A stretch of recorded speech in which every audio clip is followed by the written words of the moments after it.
Sir 3:30ವರೆಗೂ ಆಯಿತು sir, 3,30,000 ಆಯಿತು sir. ಇಲ್ಲ ಸರ್, ಅಂದರೆ ನನಗೆ ಈಗ ಅನಿಸ್ತಾ ಇರೋದು, ಈಗ ಒಂದು ಪ್ರಯತ್ನ ಮಾಡೋಣ, ಒ ಟಿ ಟಿ ಪ್ಲಾಟ್ಫಾರ್ಮ್ ಯಾವುದಾದ್ರೂ ಇದನ್ನು ತಗೊಳುತ್ತಾ. ಬಿಕಾಸ್ ಕನ್ನಡ ಶಾರ್ಟ್ ಫಿಲ್ಮ್ಸ್ ನಾನೆಲ್ಲೂ ಒ ಟಿ ಟಿಯಲ್ಲಿ ನೋಡಿಲ್ಲ. ಸಿಕ್ಕರೆ ಸತ್ಯ ಅಂಗಡಿ ಅವ್ರ ಯೂಟ್ಯೂಬ್ ಚಾನಲ್ ಇದೆ ಸರ್.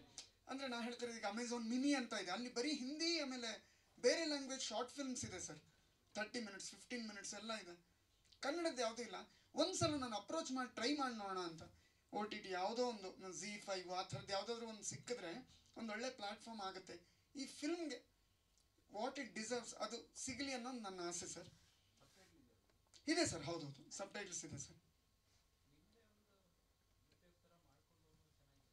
ಇದೆ ಸರ್, ನಂದು ಯೂಟ್ಯೂಬ್ ಅಂತ ನಾರ್ಮಲ್ ಇದೆ, ಅದರಲ್ಲಿ that is the last resort. But first I want to see where I can reach with this film.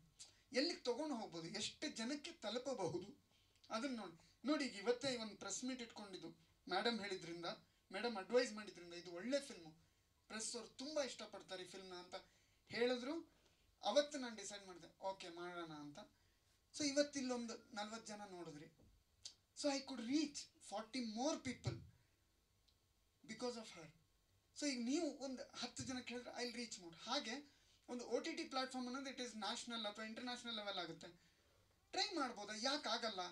Quality wise ನಾನು ಎಲ್ಲೂ ಕಾಂಪ್ರಮೈಸ್ ಮಾಡೋಕ್ಕೆ ಹೋಗಿಲ್ಲ. ಬಿಕಾಸ್ ಒಳ್ಳೆ ಮ್ಯೂಸಿಕ್ ಡೈರೆಕ್ಟ್ರು, ಒಳ್ಳೆ DI ಟೈಮು, ಎಲ್ಲ ಚೆನ್ನಾಗಿದೆ, ಚೆನ್ನಾಗಿ ಬಂದಿದೆ. ಪರ್ಫಾರ್ಮೆನ್ಸಸ್, ಒಳ್ಳೆ ಆ್ಯಕ್ಟ್ರೆಸ್ ಇದ್ದಾರೆ, ಒಳ್ಳೆ ಲಿರಿಕ್ಸ್ ಇದೆ, ಎಲ್ಲವೂ ಚೆನ್ನಾಗಿದೆ. ವೈ ಕಾಂಟ್ ಐ ರೀಚ್ ಅಂತ. ಬಟ್ ನನಗೆ ಕರೆಕ್ಟಾಗಿ ರೂಟಿನ ಸಿಕ್ಕಿಲ್ಲ. I want to try. ಅದು ಆಗಿಲ್ಲ ಅಂದರೆ ಆಬ್ವಿಯಸ್ಲಿ ಆಗಲಿ ಬಿಡಲಿ ಯೂಟ್ಯೂಬಲ್ಲಿ ಬರುತ್ತೆ, ನಾನು ಎಲ್ರಿಗೂ ತೋರಿಸ್ಬೇಕಂತಲೇ ನನಗೂ ಆಸೆ. ಬಟ್ ಒಂದು ಸಲ I want to reach there and see Kannada short ಫಿಲ್ಮ್ನ ತಗೋತಾರ ಅಂತ. ಹೌದು ಸರ್, ಹೌದು ಸರ್. ಎಸ್ ಸರ್, ಆಲ್ರೆಡಿ ಕಳ್ಸೋಕ್ಕೆ ಶುರು ಮಾಡಿದ್ದೀನಿ ಸರ್. ಫಿಲ್ಮ್ ರೆಡಿ ಆದ ಕೂಡಲೇ ಅದೇ ಫಸ್ಟ್ ಕೆಲಸ ಮಾಡಿದ್ದು, ಕಳ್ಸೋಕ್ಕೆ ಶುರು ಮಾಡಿದ್ದೀನಿ. ಶಾರ್ಟ್ ಫಿಲ್ಮ್ ಫೆಸ್ಟಿವಲ್ಸ್ ಒಂದು ಪ್ಲ್ಯಾಟ್ಫಾರ್ಮ್ ಆಗುತ್ತೆ. ಹೌದೌದು ಸರ್, ಖಂಡಿತ ಸರ್, ಹೌದೌದು. ಶಾರ್ಟ್ ಫಿಲ್ಮ್ ಫೆಸ್ಟಿವಲ್ಸ್ ಕಳಿಸ್ತೀನಿ. ಸೊ ಇನ್ನು ಯಾವ ರೀತಿ ಹೌ ಕ್ಯಾನ್ ಐ ರೀಚ್ ಅನ್ನೋದೊಂದು ಪ್ರಯತ್ನ ಸರ್. Sorry sir. ಹಾಂ ಸರ್, ಹೌದು ಸರ್. ಎಸ್ ಸರ್, ಅಂದರೆ ನನಗೆ 10 ವರ್ಷದಿಂದ ಯಾವಾಗ ಈ ಕತೆ ಮಾಡ್ಕೊಂಡಿದ್ನೋ ಅವಾಗಿಂದನೇ ಆ ಹಾಡು ಆ ಸೀಕ್ವೆನ್ಸಲ್ಲಿ ತುಂಬ ಮನಸ್ಸಿಗೆ ಕೂತ್ಬಿಟ್ಟಿತ್ತು. ಅಂದರೆ ಅಮ್ಮ ಹಿಂಗೆ ಬರ್ತಾರೆ, ಅವ್ರು ಕೇಳಿಸುತ್ತೆ, ಅದರಿಂದ ಅವ್ರು ಅಡುಗೆ ಮನೆಗೆ ಹೋಗ್ತಾರೆ ಅಂತ. ಸೊ ಬೇಸಿಕಲಿ ಅದು ಹೆಂಗೆ ಅಂದರೆ, ಲಕ್ಷ್ಮಿ ಹಾಡ್ತಾ ಇದ್ದಾಳೆ ಒಳಗಡೆ ಕೂತ್ಕೊಂಡು ಕೇಳಿಸ್ಕೊಂಬಂದು. ಸೊ ನಾನು MR ಕಮಲಾ ಮೇಡಮ್, ಅವರೇ ರೈಟ್ರು, ಅವ್ರನ್ನ ಅಪ್ರೋಚ್ ಮಾಡಿದೆ ಆ ಹಾಡಿನ ವಿಷಯದಲ್ಲಿ. ಆಮೇಲೆ ಅಶ್ವಥ್ ಸರ್ ವೈಫ್ ಅವ್ರಿಗೂ ಇನ್ಫಾರ್ಮ್ ಮಾಡಿದೆ. ಆಮೇಲೆ MD ಪಲ್ಲವಿ ಅವರ ವಾಯ್ಸ್ ಅಂದರೆ ನಂಗೆ ತುಂಬ ಇಷ್ಟ. ಎಸ್ಪೆಷಲಿ ಆ ಹಾಡು ಬೇರೆ ಯಾರ ವಾಯ್ಸಲ್ಲೂ ನಾನು ಹಾಡ್ತೀನಿ, ಬಟ್ ನನ್ನ ವಾಯ್ಸೇ ಇಷ್ಟ ಆಗಲ್ಲ ಆ ಹಾಡಲ್ಲಿ. MD ಪಲ್ಲವಿ ಅವ್ರನ್ನ ಅಪ್ರೋಚ್ ಮಾಡಿದಾಗ, ಅಭಿ I have no problem, you can use my voice. Because ಅವರಿಗೆ ಸೀನ್ ಕಳಿಸಿದ್ದೆ ನಾನು. ಅಂದರೆ ಹಿಂಗಾಗುತ್ತೆ, ನನ್ನ ತಾಯಿ ಹಿಂಗೆ ಹೋಗ್ತಾರೆ, ಅಲ್ಲಿ ತುಳಸಿ ಕಟ್ಟೆ, ಅಲ್ಲಿ ಅವ್ರ ಅಮ್ಮ ಹಚ್ತಿದ್ದ ಹಳೆ ಹಣತೆ ಇದೆ, ಅದಕ್ಕೆ ಮತ್ತೆ ಎಣ್ಣೆ ಹಾಕಿ ದೀಪ ಹಚ್ತಾರೆ, ಅವಾಗ ಹಾಡು ಕೇಳಿಸುತ್ತೆ ಅಂತ ಕಳಿಸಿದ್ದೆ. She said, Abhijit absolutely you can use ಅಂತ. MR ಕಮಲಾ ನಾನು ಬರ್ದಿರೋರು, ಅವ್ರು ಕೂಡ ಅಷ್ಟೇ ತುಂಬ ಸಪೋರ್ಟಿವ್. ಅವರು ಆ್ಯಕ್ಟ್ ಮಾಡಿದ್ದಾರೆ ಫಸ್ಟ್ ಸೀನಲ್ಲಿ. ಏನು ಟೆಂಪಲಲ್ಲಿ ಸರ್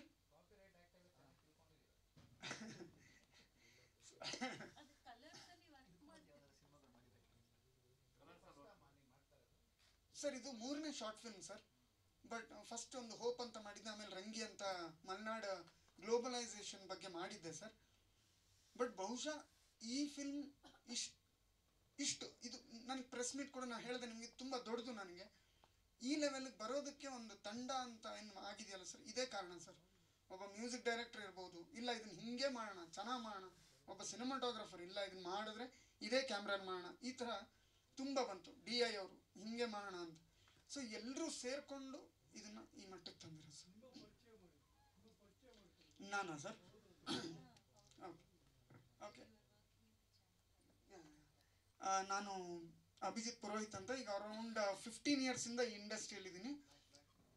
ನಾನು ಅರುಂಧತಿ ಅನ್ನೋ ಸೀರಿಯಲಿಂದ ತುಂಬ ಪಾಪ್ಯುಲರ್ ಆಗಿದ್ದೆ. ಅದರಲ್ಲಿ ಕಿಟ್ಟಿ ಅನ್ನೋ ಪಾತ್ರ ಮಾಡಿದೆ, ಆರೂರು ಜಗದೀಶ್ ಅವ್ರ ಡೈರೆಕ್ಷನ್ನು. 3 ವರ್ಷ ಅದರಲ್ಲಿ ತುಂಬ ಮೈನ್ ರೋಲ್ ಮಾಡಿದ್ದೆ, ತುಂಬ ಫೇಮ್ ಕೊಟ್ಟಿತ್ತು. ಬಟ್ ಅದಾದಮೇಲೆ ಆ ಥರದ್ದು ಯಾವುದೂ ಅವಕಾಶಗಳೇ ಸಿಗಲಿಲ್ಲ ನನಗೆ. ಬಟ್ ಹಾಗಂತ ಇಂಡಸ್ಟ್ರಿ ಶಿಫ್ಟ್ ಮಾಡೋಕ್ಕೂ ನಂಗೆ ಇಷ್ಟ ಇರಲಿಲ್ಲ. ಬಿಕಾಸ್ ಇದೆ ನನಗೆ ಬೇಕಾಗಿದ್ದು ಅನ್ನೋದು ಗೊತ್ತಿತ್ತು.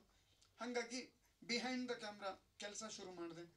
11 ಸೀಸನ್ ಬಿಗ್ ಬಾಸ್ಗೆ ವರ್ಕ್ ಮಾಡಿದ್ದೀನಿ. ಎಪಿಸೋಡ್ ಇನ್ಚಾರ್ಜ್ ಆಗಿ, ಡೈಲಿ ಪ್ರೊಡ್ಯೂಸರ್ ಅಂತ ಇರುತ್ತೆ, ಆ ಥರ ಪೋಸ್ಟ್ಗಳಲ್ಲಿ ವರ್ಕ್ ಮಾಡಿದ್ದೀನಿ. ಸುಮಾರು ರಿಯಾಲಿಟಿ ಶೋಸ್ಗೆಲ್ಲ ಮಾಡಿದ್ದೀನಿ. ಫ್ರೀಲಾನ್ಸರ್ ಆಗಿ ಮಾಡಿದ್ದೀನಿ. ಶಾರ್ಟ್ ಫಿಲ್ಮ್ಸ್ 3 ಮಾಡಿದ್ದೀನಿ ಅಷ್ಟೇ ಸರ್. ನನ್ನ ಪರಿಚಯ ಬೇರೆ ಏನಿಲ್ಲ. ತುಂಬ ಒಳ್ಳೆ ಟೆಕ್ನಿಷಿಯನ್ ಅಭಿಜಿತ್. ಆಮೇಲೆ ಆ ಸೆನ್ಸ್ ಇದೆ, ತುಂಬ ಎಡಿಟಿಂಗ್ ಸೆನ್ಸು ತುಂಬ ಇದೆ. He has control and yes, third point clarity ಇದೆ. ಬಿಕಾಸ್ ಇದರಲ್ಲಿ ಕತೆ ಅಂತಾನೇ ಇಲ್ಲ ಅಲ್ವಾ ಸರ್? ಈ ಸೀನ್ ಆದಮೇಲೆ ಆ ಸೀನ್ ಆಸೆ ಉದ್ದಕ್ಕೆ ಉದೋವಂಥ ಕತೆ ಏನೂ ಇಲ್ಲ. He has to play with the emotion. It's just one scene ಅಷ್ಟೇ, ಅದು ನಂದು ಅವ್ರದ್ದು ಬಿಗಿನಿಂಗ್ ಒಂದು ಸಣ್ಣ ಸಣ್ಣ. ಸೊ ಅದನ್ನು ಕಂಟ್ರೋಲ್ ತಗೊಳ್ಳೋದು, ಬೋರ್ ಹೊಡಿಸದೇ ಇರೋದು. ಸೊ ಆ ಇದಿದೆ, ಅಳತೆ ಗೊತ್ತಿದೆ. He has that clarity. Thank you sir, thank you.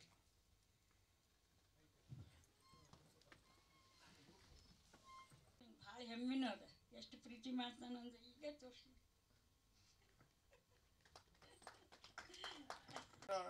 2 days Somanahalli ಅಂತ, ಕನಕಪುರ ರೋಡಲ್ಲಿ ಸೋಮನಹಳ್ಳಿ ಶೂಟಿಂಗ್ ಮನೆ ಅಂತ ಇದೆ, ನವೀನ್ ಸೋಮನಹಳ್ಳಿ ಅವ್ರದ್ದು. ಅಲ್ಲಿ 2 days ಶೂಟ್ ಮಾಡಿದೆ. ಒಂದಿನ ಸರ್ಜಾಪುರಲ್ಲಿ ತಿಂಡ್ಲು ಅಂತ ಇದೆ, ಅಲ್ಲಿ ಆ ಸ್ಕೂಲ್ ಕಾಣುತ್ತಲ್ಲ, ಪಾಳ್ಬಿದ್ದಿರೋ ಸ್ಕೂಲು, ಅದು ಮತ್ತೆ ಕ್ಲೈಮ್ಯಾಕ್ಸ್ ಸೀಕ್ವೆನ್ಸ್ ಅಮ್ಮ ಪೇಂಟಿಂಗ್ ಮಾಡೋದು ಮತ್ತೆ ಅದನ್ನೆಲ್ಲ. ಸೊ ಟೋಟಲ್ 3 days ಶೂಟ್ ಮಾಡಿದೆ.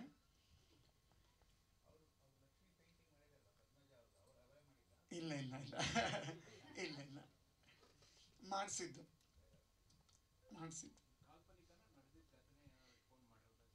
ಇಲ್ಲ ಸರ್, ಏನಂದ್ರೆ ಅಮ್ಮ ಒಬ್ಬರೇ ಮಗಳು ಅಪ್ಪ ಅಮ್ಮನಿಗೆ. ಅಪ್ಪ ತುಂಬಾ ಪ್ರೀತಿ ಅಮ್ಮನ ಕಂಡ್ರೆ. ಅಪ್ಪ ಸತ್ತ ಮೇಲೆ ಅಮ್ಮ ಅಂದ್ರೆ ನಮ್ಮ ಅಜ್ಜಿ ನಮ್ಮ ಜೊತೆ ಬಂದು ಇರಲೇ ಇಲ್ಲ ಕೊನೆವರೆಗೂ. ಬರ್ತಿದ್ರು, ವಿಸಿಟ್ ಮಾಡ್ತಿದ್ರು. ಅವ್ರು ತೀರ್ಕೊಂಡ್ಮೇಲೆ ಅಂದ್ರೆ ಕ್ಯಾಶುವಲ್ ಆಗಿ ಈಗ ರಿಲೇಟಿವ್ಸು ಕರ್ಕೊಂಡೋಗಿ ನೀನು ನೋಡ್ಕೋಬೇಕಿತ್ತಿಲ್ಲ ಅಂತಿದ್ರು ಊರಿಗೆ ಹೋದಾಗೆಲ್ಲ. ನಾವು ಇಲ್ಲ, ಅವಳು ಬರ್ತಾನೆ ಇರಲಿಲ್ಲ, ಅವಳಿಗೆ ಕಷ್ಟ ಕೊಡೋದು ಬೇಡ ಅಂದ್ಬಿಟ್ಟು ಅಲ್ಲೇ ಇರ್ತಿದ್ರು. ಅಂದರೆ ಆಕೇನು ಹೇಳ್ತಾಳೆ, ನೀ ಕರ್ಕೊಂಡೋಗಿ ನೋಡ್ಕೋಬೇಕಿತ್ತು ಅಂತ ಅಂದಾಗ ಶಿಟ್, ಎಲ್ಲೋ ಒಂದು ಕಡೆ ಗಿಲ್ಟ್ ಕೂತ್ಕೊಂಡ್ಬಿಡುತ್ತೆ. ಮಕ್ಕಳಿಗೆ ತಂದೆ ತಾಯಿನ ನೋಡ್ಕೊಳಕ್ಕೆ ಆಗ್ಲಿಲ್ವಲ್ಲ ಅನ್ನೋ ಗಿಲ್ಟ್ಗಿನ ದೊಡ್ಡದು ಇನ್ಯಾವುದೂ ಇರೋಕ್ಕೆ ಸಾಧ್ಯನೇ ಇಲ್ಲ ನನ್ನ ಪ್ರಕಾರ. ಸೊ ಅಮ್ಮಗೆಲ್ಲೋ ಒಂದು ಕಡೆ ನೋವು, ನಾನು ನೋಡು ಕರ್ಕೊಂಡೋಗಿ ನೋಡ್ಕೊಳ್ಳಿಲ್ಲ ಆ ಒಂದು ಕೊರಗಿತ್ತು. ಕೆಲವು ರಿಲೇಟಿವ್ಸ್ ಅದು ಪಾಪ ಅವ್ರು ಒಳ್ಳೆ ರೀತಿಯಲ್ಲೇ ಹೇಳ್ಬೋದು, ಬಟ್ ಅಂದಿರೋದುಂಟು. ನೀ ಕರ್ಕೊಂಡೋಗಿ ನೋಡ್ಕೋಬೇಕಿತ್ತು, ಅವಳೇನು ಹೇಳ್ತಾಳೆ, ಅವಳಿಗೆ ವಯಸ್ಸಾಗಿತ್ತು, ನೀನು ಕರ್ಕೊಂಡೋಗಿ ನೋಡು, ಸತ್ತೋದು. ಅದನ್ನ ಸ್ವಲ್ಪ ಮಾಡಿಫೈ ಮಾಡಿ ಇಲ್ಲಿ ತಗೊಂಡಿರೋದು. ಬಟ್ ಸುಮಾರು ಇನ್ಸಿಡೆಂಟ್ಸ್. ಆಮೇಲೆ ಅಜ್ಜನ ಕೂದಲು ಬೀಳುತ್ತಲ್ಲ, ಅದು ರಿಯಲ್ ಆಗಿ ಆಗಿದೆ. 10 ವರ್ಷ ಆದ್ಮೇಲೆ ನಮ್ಮ ಅಜ್ಜಿ ಮನೆಯನ್ನ ರಿನೋವೇಟ್ ಮಾಡ್ಸಕ್ಕೆ ಹೋಗಿದ್ದೆ. ಮಾಡಿಸ್ಬಿಟ್ಟು ಅವತ್ತು ನಾನು ನಮ್ಮಮ್ಮ ಒಂದು ಕ್ಲೋಸ್ಡ್ ರೂಮು ಮಾತಾಡ್ತಾ ನಿಂತಿದ್ವಿ. ಅಜ್ಜಿ ಫೋಟೋ ಇತ್ತು. ನೋಡು, ಇವತ್ತು ನಮ್ಮ ಅವ್ವ ಖುಷಿ ಆಗ್ತಾಳ, ಅಂತೂ ರಿಪೇರಿ ಮಾಡಿಸಿದ್ಲು, ನನ್ನ ಮಗಳು ಮನೆಗೆ ಬಂದು ಅಂತ ಅಂದಾಗ ಆ ಥರ ಅಜ್ಜನ ಕೂದಲು ಇಷ್ಟು ದೊಡ್ಡದು ನಮ್ಮಿಬ್ಬರ ಮಧ್ಯದಲ್ಲಿ ಬಿತ್ತು. ಅವತ್ತಿಂದ ಅದು ಎಲ್ಲಿ ಕಂಡ್ರು ನನಗೆ ಎಷ್ಟೋ ಸಲ ಆಗುತ್ತೆ ಲೈಫಲ್ಲಿ, ಅವಕಾಶ ಇರಲ್ಲ, ಏನೋ ಅಂದ್ಕೊಂಡಿರೋದು ಆಗ್ತಾ ಇರಲ್ಲ ಅಂತ ಬೇಜಾರಾದಾಗ ಆ ಥರದ್ದು ಹಾರ್ಕೊಂಡು ಬಂದಿದೆ. ಅದು ಆಕಸ್ಮಿಕನೇ ಇರ್ಬೋದು, ಬಟ್ ನನಗೆ ಎಲ್ಲೋ ಒಂದು ಕಡೆ ನಮ್ಮವ್ರು ಯಾರೋ ನಮ್ಮ ಜೊತೆ ಇದ್ದಾರೆ, ಬ್ಲೆಸ್ ಮಾಡಕ್ಕೆ ಬಂದಿದ್ದಾರೆ, ನಾವು ಗೆಲ್ಲಬಹುದು ಅನ್ನೋ ಒಂದು ಉತ್ಸಾಹ ನನ್ನಲ್ಲಿ ಹುಟ್ಟಿಸಿದೆ. ಹಾಗಾಗಿ ಆ ಕಾನ್ಸೆಪ್ಟ್ನ ಯೂಸ್ ಮಾಡಿದೆ. ಈ ಥರ ಕೆಲವೊಂದು ಇನ್ಸಿಡೆಂಟ್ಸ್ನ ಸ್ವಲ್ಪ ಆಬ್ವಿಯಸ್ಲಿ ಸಿನಿಮ್ಯಾಟಿಕ್ ಆಗಿ ಸ್ವಲ್ಪ ಇದು ಮಾಡಿದೆ. ಲಕ್ಷ್ಮಿ ಪಾತ್ರ ಟೋಟಲ್ ಇಮ್ಯಾಜಿನೇಷನ್. ಆ ಇಮ್ಯಾಜಿನೇಷನ್ ಇವ್ರು ಬಿಟ್ಟು ಬೇರೆ ಯಾರು ಕಾಣ್ತಾ ಇರಲಿಲ್ಲ ಸರ್. ಇಮ್ಯಾಜಿನೇಷನ್ ಸರ್, ಕಾನ್ವರ್ಸೇಷನ್ ಎಲ್ಲ ಇಮ್ಯಾಜಿನೇಷನ್. ಬಿಕಾಸ್ ನನಗೆ ಲಕ್ಷ್ಮಿ ತುಂಬ ಫುಲ್ ಆಫ್ ಲೈಫ್ ಬೇಕಾಗಿತ್ತು. ನಳಿನಿ ತುಂಬ ನೊಂದಿದ್ದಾಳೆ, ಅವಳು ವಯಸ್ಸಾಗಿದೆ, ಮೊಮ್ಮಗೆ ಅದನ್ನು ಎಲ್ಲ ಚೆನ್ನಾಗಿದೆ, ಆದರೆ ತಾಯಿನ ಚೆನ್ನಾಗಿ ನೋಡ್ಕೊಳ್ಳಿಲ್ವಲ್ಲ, ಆ ಕೊರಗು ಮನಸ್ಸಲ್ಲಿದೆಯಲ್ಲ ಅಂತ. ಲಕ್ಷ್ಮಿ ಫುಲ್ ಆಫ್ ಲೈಫ್, ಇವಳನ್ನ ನಗಿಸ್ತಾಳೆ, ಇವಳ ಜೊತೆ ಅಳ್ತಾಳೆ, ಎಲ್ಲ ಮಾಡ್ತಾಳೆ. ಬಟ್ ಕೊನೆಗೆ ಇವಳ ಮನಸ್ಸಲ್ಲಿರೋ ಅಂಥ ಒಂದು ದೊಡ್ಡ ನೋವನ್ನು ತೆಗೆದುಹಾಕ್ತಾಳೆ. ಅವ್ರ ಅಮ್ಮ ಬೇಡ್ಕೊಂಡಿರ್ತಾಳೆ, ನನ್ನ ಮಗಳಿಗೂ ಯಾವುದು ನೋವು ಇರದೇ ಇರೋ ಥರ ನೋಡ್ಕೊಳಮ್ಮ ಅಂತ ಬೇಡ್ಕೊಂಡಿರ್ತಾಳೆ. ಎಲ್ಲ ಒಂದು ಕಡೆ ಮನೆಯಲ್ಲಿರೋ ಒಂದು ವಸ್ತು, ಈ ಕಥೆಯಲ್ಲಿ ಕಂಬ, ಅದಕ್ಕೆ ಜೀವ ಬಂದು ಅದು ಏನೋ ಒಂದು ವಿಷಯ ಹೇಳಿ ನಮ್ಮಲ್ಲಿರೋ ಒಂದು ಗಿಲ್ಟ್ನ ತೆಗೆದಾಕಿದ್ರೆ ಎಷ್ಟು ಚೆನ್ನಾಗಿರುತ್ತಲ್ವ ಅನ್ನೋ ಒಂದು ಸಾರಾಂಶ ಇಟ್ಕೊಂಡು ಕಥೆ ಮಾಡಿದ್ದು ಸರ್. ಈಗಲೇ ಇಷ್ಟು ಮಾಡೋದ್ರಲ್ಲಿ ಸಾಕಾಗಿ ಇಲ್ಲ ಸರ್, ಬಟ್ ನಂಗೆ ತುಂಬ ತೃಪ್ತಿ ಇದೆ sir. I don't know sir, ಅಂದರೆ ಅದ್ರ ಬಗ್ಗೆ ಯೋಚನೆ ಮಾಡಿಲ್ಲ. ನನಗನ್ಸಿದ್ದು ಈ ಕಥೆನ 35 ನಿಮಿಷ ಇದು ಬೇಡತ್ತೆ ಅಂತ ಅನಿಸ್ತು. ನನ್ನ ಫ್ರೆಂಡ್ಸೇ ನಂಗೆ ಅಡ್ವೈಸ್ ಮಾಡಿದ್ರು, ಶಾರ್ಟ್ ಫಿಲ್ಮ್ ಅಂದರೆ 10 ನಿಮಿಷದಲ್ಲಿ ಮುಗಿಬೇಕು ಅಂತ. ಸರ್ ನಂಗೆ ಅದು ಅಕ್ಸೆಪ್ಟ್ ಮಾಡೋಕ್ಕಾಗಲಿಲ್ಲ ಸರ್. ಒಂದು ಕಥೆನ ನೀವು ಶಾರ್ಟ್ ಫಿಲ್ಮ್ ಅಂತಿರೋ ಅದಕ್ಕೆ ಡ್ಯೂರೇಷನ್ ಫಿಕ್ಸ್ ಮಾಡೋಕ್ಕಾಗಲ್ಲ ಸರ್. ಅದು ಏನು ಇಮೋಷನ್ ಬೇಡುತ್ತೋ ಅದನ್ನು ನಾವು ಕೊಡಬೇಕಾಗತ್ತೆ. ನನ್ನ ಪ್ರಕಾರ ಇದು 36 ನಿಮಿಷ ಇದೆ. ಎಂಡ್ ಕ್ರೆಡಿಟ್ಸ್ ಎಲ್ಲ ತೆಗೆದು 34 ನಿಮಿಷ. ಈ 34 ನಿಮಿಷ ಬೇಕು ಸರ್. ಒಬ್ಬ ನಳ್ಳಿನ ಒಬ್ಬ ಲಕ್ಷ್ಮಿನ ಅರ್ಥ ಮಾಡಿಕೊಂಡು ಫೀಲ್ ಮಾಡೋಕ್ಕೆ 34 ನಿಮಿಷ ಬೇಕು. ಓಕೆ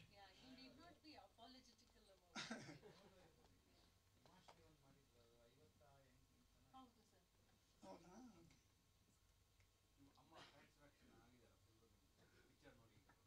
ಅಮ್ಮನ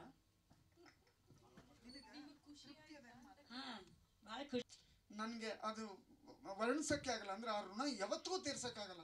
ಒಂದು ತಾಯಿ ಋಣ ಹೇಗೆ ತೀರ್ಸೋಕ್ಕಾಗಲ್ಲೋ ಹಾಗೆ, ಬಿಕಾಸ್ ಇದು ಒಂದು ಕನಸಿನ ಕೂಸು ಮ್ಯಾಮ್. ನನಗೆ ಎಷ್ಟು ಅಂದರೆ ಒಂದು 3-4 ತಿಂಗಳಿಂದ ನಿದ್ದೆ ಇಲ್ಲದೆ, ಅಂದರೆ ತಲೆಯಲ್ಲಿ ಅದೇ ನಡೀತಾರೆ. ಓ ಪದ್ಮಜ ಮೇಡಮ್ ನಾಳೆ ಡೇಟ್ ಕೊಡ್ಬೋದಾ, ಫೋನ್ ಮಾಡ್ಬೋದಾ, ಹೀಗೆ ಎಷ್ಟೋ ರಾತ್ರಿಗಳು ಕಳೆದಿದ್ದೀನಿ. ಬಟ್ ಫೈನಲ್ ಅವ್ರೊಂದು ಫೋನ್ ಮಾಡಿ ಅಭಿ ಈ ಡೇಟ್ ಆಗುತ್ತಾ ಅಂತ ಹೇಳಿದಾಗ ನಾನೆಲ್ಲ ರೆಡಿ ಮಾಡಿಕೊಂಡೆ. ಅವತ್ತೇ ಶೂಟ್ ಮಾಡಿದೆ. ಅವ್ರು ಹೇಳಿದ್ದೇನೆ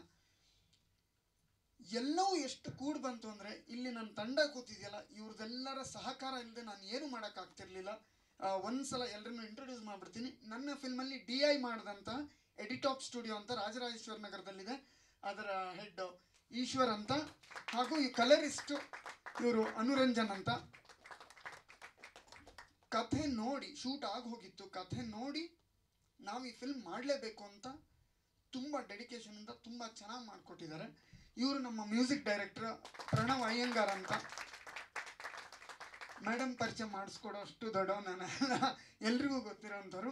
ನನ್ನ ತಾಯಿ ನಳಿನಿ ಪುರೋಹಿತ್.